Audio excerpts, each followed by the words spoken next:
Assalamualaikum warahmatullahi wabarakatuh. Alhamdulillahi rabbil alamin. Wassalatu wassalamu ala asrafil anbiya'i wal mursalin wa ala alihi wa sahbihi ajma'in. Amma ba'du. Yang saya hormati Bapak Dr. Haji Zainal Arifin SAG MPDI. Yang saya hormati seluruh para sahabat-sahabatku, para mahasiswa-mahasiswi pasca sarjana PAI. Puji syukur, marilah kita panjatkan kehadirat Allah Subhanahu wa Ta'ala.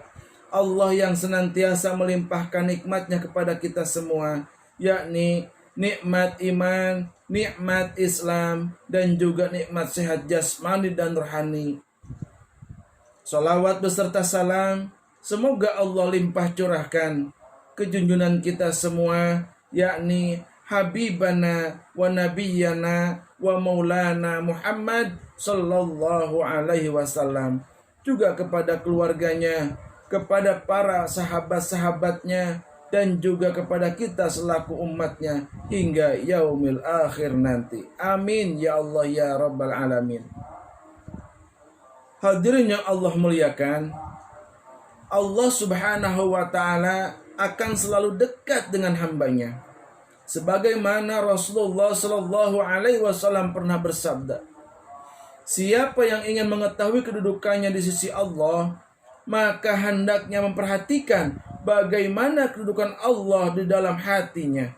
Sesungguhnya Allah menempatkan kedudukan hambanya sebagaimana hamba itu mendudukan Allah di dalam jiwanya.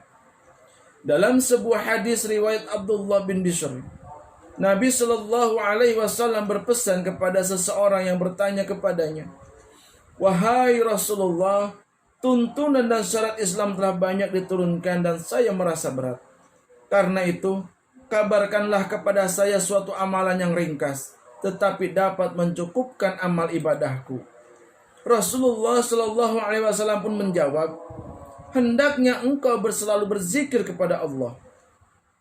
Hal itu tidak berarti meninggalkan amalan-amalan yang wajib serta membuat diri tak terdorong untuk kerjakan amalan sunnah. Sebab pelaksanaan ibadah merupakan wujud bukti rasa takut dan harap seorang hamba kepada Rabb-Nya.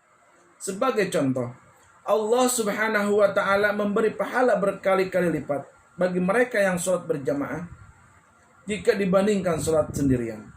Artinya, amalan itulah yang lebih disukainya. Tatkala azan berkumandang, apakah hati dan pikiran seorang muslim otomatis terpaut mengingat Allah Subhanahu wa Ta'ala? Bila jawabannya iya, maka dia akan bergegas menuju masjid, bukan hanya sholat sendirian. Sebab berjamaah merupakan hal yang lebih disenangi Sang Pencipta. Orang yang selalu mengingat Allah juga berhati-hati supaya terhindar dari perbuatan maksiat. Kalaupun melakukan hal itu, dia segera terpanggil untuk bertobat dan memohon ampunan kepadanya. Sebaliknya, orang yang jauh dari mengingat Allah akan mudah lalai. Dia menganggap ringan perbuatan dosanya, sehingga alih-alih menyesal, justru pada waktu berikutnya dilakukannya lagi. Taraf paling parah dari orang yang melupakan Rabb-Nya adalah istijraz. Hal itu ditandai dengan melimpahnya kenikmatan, tetapi membuat si pelaku jauh dari rahmat ilahi. Medium istidroj bisa bermacam-macam. Sebab, sebut saja, harta, pangkat, jabatan, popularitas, atau tubuh dan wajah yang rupawan. Namun segala yang tersebut itu pada hakikatnya bersifat fana. Semua akan kembali kepada Sang Pencipta. Hanya amal dan perbuatan yang menjadi bekal di akhirat, di hari akhir. Sebagaimana Allah Subhanahu wa Ta'ala berfirman di dalam Al-Quran suratul Baqarah ayat 152, yang artinya wallahu a'lam bil murad. Ingatlah kamu kepadaku, niscaya aku ingat pula kepadamu. Semoga kita termasuk yang mendapatkan naungannya pada hari kiamat. Amin ya Allah ya Rabbal Alamin.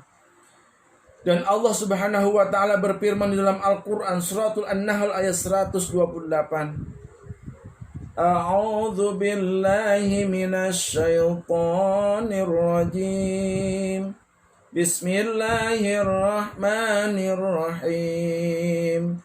Innallaha ma'al ladzina ittaqaw wal ladzina hum muhsinun. Wallahu a'lam bil murad. Sesungguhnya Allah beserta orang-orang yang bertakwa dan orang-orang yang berbuat kebaikan. Kemudian Allah berfirman lagi di dalam suratul Baqarah ayat 249. A'udzu billahi minasy syaithanir rajim. Bismillahirrahmanirrahim. Kam min fi'atin qalilatin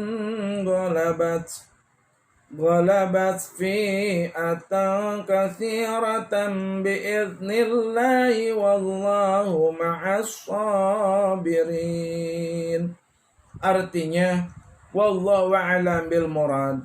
Berapa banyak terjadi golongan yang sedikit dapat mengalahkan golongan yang banyak dengan izin Allah. Dan Allah beserta orang-orang yang sabar. Inilah ayat-ayat yang menjelaskan kebersamaan Allah dengan makhluknya. Dari ayat-ayat di atas menunjukkan bahwa Allah bersama makhluknya secara umum, termasuk kebersamaan dengan orang beriman dan orang kafir. Orang yang berbuat baik dan berbuat jahat, juga ada ayat-ayat yang menunjukkan kebersamaan Allah secara khusus, yaitu kebersamaan khusus berkaitan dengan sifat seperti Allah bersama dengan orang-orang yang bertakwa. Ada pula kebersamaan khusus seperti dalam surat Taubah ayat 40 di atas. Dalam ayat tersebut dikisahkan bahwa Abu Bakar dan Nabi Shallallahu Alaihi Wasallam berada dalam gua untuk melindungi diri dari kejaran orang-orang musyrik. Kemudian Nabi Shallallahu Alaihi Wasallam berkata pada Abu Bakar, A'udzu billahi minasy syaithanir rajim. La tahzan, innallaha ma'ana. Janganlah kamu berduka cita, sesungguhnya Allah bersama kita. Hadirin rahimakumullah, demikian apa yang bisa saya sampaikan. Kurang lebihnya mohon maaf. Billahi taufiq wal hidayah. Wassalamualaikum warahmatullahi wabarakatuh.